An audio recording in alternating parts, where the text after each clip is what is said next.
Well, it's great to welcome you today. We're in a little place called Treforest in the Pontypridd, and this is a former chapel, Presbyterian building.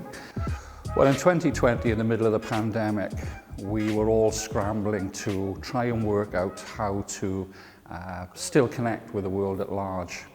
And many of our churches started to dabble in technology.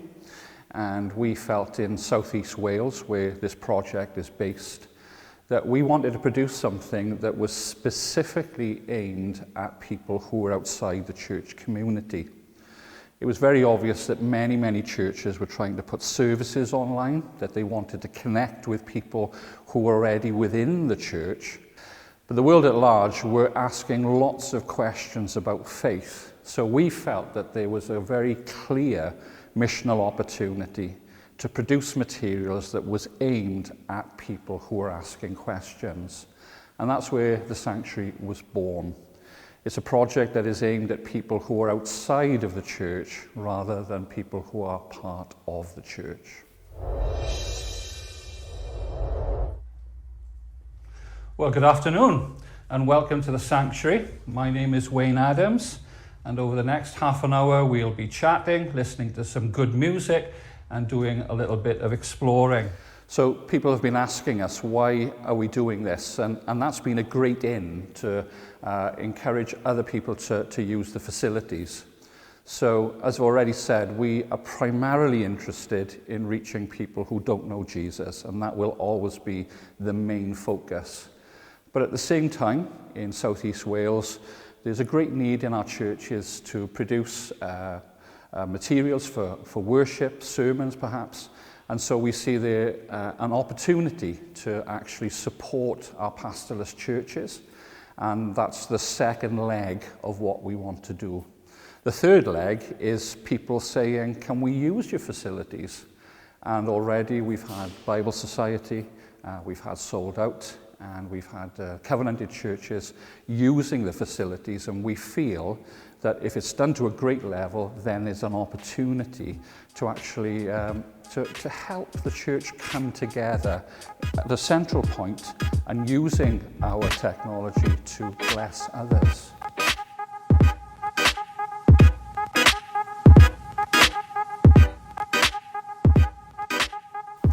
To get a project like this off the ground, you need to encourage people with all sorts of gifts to get involved. And I love the part at the beginning of Philippians where Paul talks about becoming partners in the gospel. And so we were blessed to have people that were prepared to get involved in all sorts of different ways. So my role has been to develop a team of very gifted people who have willingly given of themselves to get this thing going. So we have a number of people who are a part of PCW, and we also have people who are outside of the PCW network, and they've given of their time and their gifts to basically create materials that we feel are artistic, but are very much gospel-centered.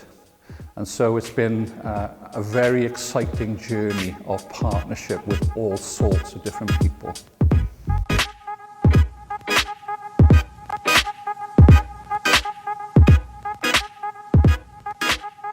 So my name's Hayes, and I help with the technical side of doing the Sanctuary. So we've rapidly learnt how to do the different elements required to stream online, to get things out and about. To learn how the cameras work, to learn how the sound system works. So we did a bit of YouTube teaching. So we watched videos, we learned from experts who kindly came in to show us how different bits and bobs works. So what I do in the show is just try and get things to work together and to get the program out. So financially we started off with Southeast Presbytery very kindly having an idea through Wayne Adams. So Southeast Presbytery took a big leap of faith and initially gave us £6,000 to start the Sanctuary. We were in a little room in the centre of Pontypridd. Another charity kindly lent us a very small room upstairs, and we begged, borrowed, and I used lots of my own from my house. We had monitors which I had from about 15 years ago. We did buy the cameras with the £6,000, and then we had a sound desk. Then we had borrowed microphones, borrowed cables. I used our own. So it was a very ragtag system, and if you watch the early programs you can see that. It's a very amateur setup, but it worked and it's grown from there. We had really great feedback, and from that feedback then the Presbytery very kindly put more faith in us and they gave us another £6,000 grant, and then we could buy more again. And then this building, the 3 people, very dedicated members who were in Parkshire Forest, the church closed, so we were given this building. Again, the Presbytery could have said we'll just sell it and get money back, but in a step of faith, they've also given the building. So South East Presbytery have really taken a massive leap to say we trust you, we want to see where this goes, and let's try doing ministry in a different way. So they're very kindly given us the building and equipment, and we're developing and we're learning as we go. We're still doing mistakes, we're still doing enlightening mistakes, there's lots to learn, but it's been a great fun adventure to try and get this message out. So tech-wise, we've spent around 15,000, probably a little bit less, which is a significant amount of money, but anyone who knows anything about tech, it is a drop in the ocean. So there are light bulbs in the BBC which cost more than 15,000, significantly more. So it is a lot of money in regards to ministry, but it's not in regards to technology at all. So when we bought the cameras, for example, they were about 7 years old, 8 years old. So they're already out of date in the industry standards. But they're still usable for us, they're still doing the job for what we need it to do. As we move forward now with technology, we're doing this weekly program. We're hopefully going to be doing content midweek. I think there is a dream that we could take some of this equipment and have schools come in. We could hopefully get a curriculum going where we can teach how equipment works in order for another element of the class to maybe do an open the book class themselves.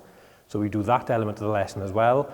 So we've got 2 classes doing their own program, then they can take that back into their school and show their open the book lesson maybe in the school or other programs, other Christian resources that they want to create.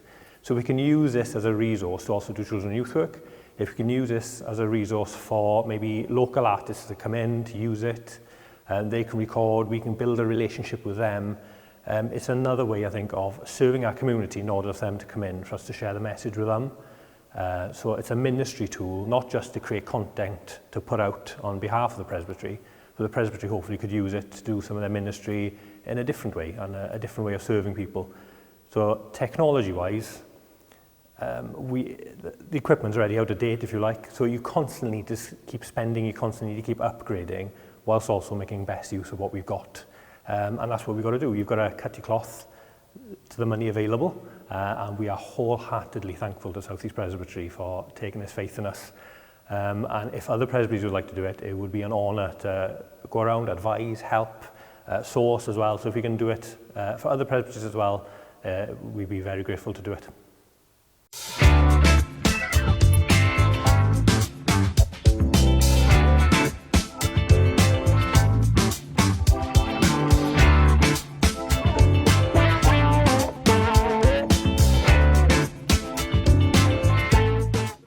Hello, welcome to our first podcast of 2022. It's lovely to have you with us today.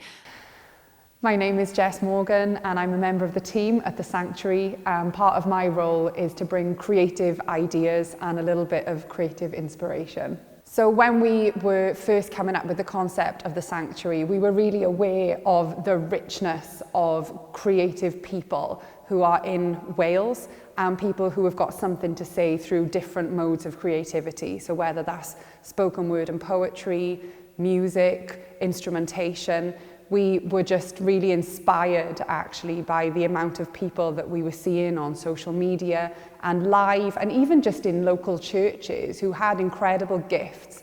And we thought, wow, wouldn't it be great to provide an opportunity for those people to come and share something of their heart and their talent, whilst also being able to use them to evangelize and to communicate some of the message of Jesus in a way that would perhaps be a little bit more relatable to younger people and also have a much, much broader audience, being something that we could stream through the internet. One of the things that's really fantastic about working as part of a team is that you can bounce off each other. And I think I'm one of those people who often has a seed of an idea and then really enjoys watching people kind of water that seed and see it grow into something bigger and more exciting. And when we started off the Sanctuary, we were in a very, very small room above a bookshop in the South Wales Valleys. And it was really just an exciting experience to see this new vision come to life. And as time has gone on, we've been extremely blessed to have a beautiful old chapel be made available to us. And it has been a joy to see that space come back to life. And no, it isn't what it used to be, but it's something fresh. And it's been wonderful to be able to create physical sets and to invite friends into the space and to fill it with this beautiful sound. And I really enjoy pulling in creatives and just putting people together who might not obviously fit together and seeing what can come of that. And one of the other things that has, I guess, not been so creatively focused has been inviting people in who we know have got a story to tell, who have got stories about how God has changed their lives. And it's been great to provide space for those people to be able to tell their stories to anybody who will listen to them. And one of the things that has sort of evolved out of that is a podcast. And it's been really fun to put that together. And that was an idea that I had quite a while back, and the team were very much on board with that and really excited to help develop that. So we're doing a monthly podcast. At the moment, the title is Can I Be a Christian If? And then we're kind of asking a question at the end of that. So can I be a Christian if? Well, one coming up next is if I'm a feminist. So these are questions that people are asking and that maybe the church is sometimes a little bit nervous to answer. So we feel like the sanctuary, by its very name and nature, should be a place where we are comfortable to discuss things that could be seen as controversial, but in a way that is safe and respectful and that listens as much as it communicates back to people.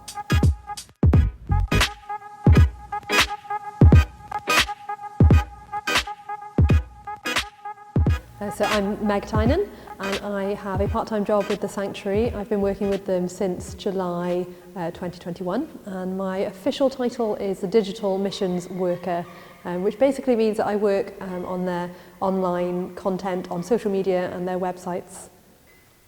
So I create a lot of content across the different social media platforms. The nature of the social media platforms is that they're all quite different, so what we put on the different platforms can look quite different. So lots of the things that you might have seen the Sanctuary doing in the past would have gone on Facebook, kind of our longer productions of music and maybe a talk. They would go onto Facebook, where you can upload longer videos and bigger content. And they'd also go on YouTube, which everyone is quite familiar with as a video sharing platform. But when it comes to Instagram and TikTok, they are much more image-based and shorter video-based. So we've been doing a series called Tiny Truths, which are 1-minute videos which share a Bible verse and then just a really brief, what does that verse mean for me? And the shorter the video, especially on TikTok, the more views they get. We've also done a series called I Bet You Didn't Know the Bible Said This, which shares some of those stories that people just go, what, that's in the Bible? My favourite is Fat King Eglon when he gets stabbed and the sword disappears and all of that stuff. You know, people who have never read the Bible go, what, the Bible has those kind of stories in? And it just is a way of connecting people in and getting them engaging in the Bible in the first place. And you know, those verses and stories are not necessarily ones that you can apply to your life, but they just hook people in and they get people excited to read the Bible and to learn more about it. Yeah, so thinking forward to the future, the biggest question is how to get these connections that we're making online into real connections, because there's only so much relationship you can build online before you have to start building some sort of real connection. And it may be that the next step is just to form an online community that maybe meets together online on something like Zoom, or even just by posting on a forum to connect and to really engage with people who are searching and are looking for more information and maybe looking for Jesus ultimately. But potentially it could lead to actual gathering of real people who have found us online on these platforms, because these platforms reach so many different people across the world potentially, that we could actually gather people together to meet and to learn about Jesus and what he means to us.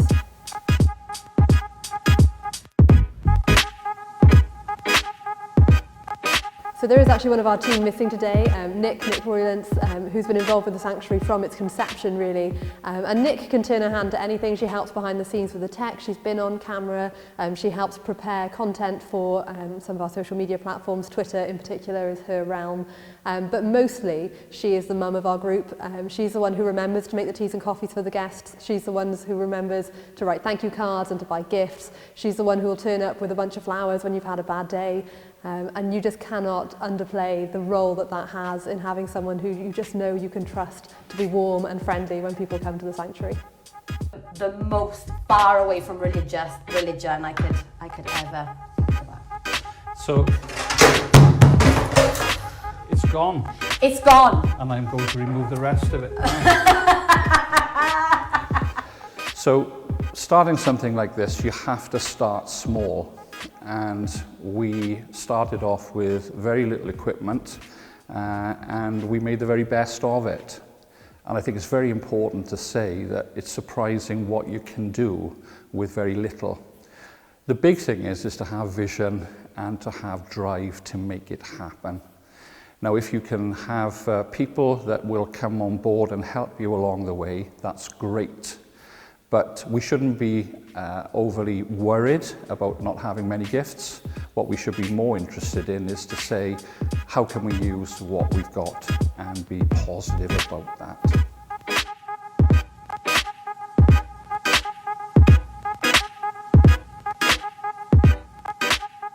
Where next is the exciting part.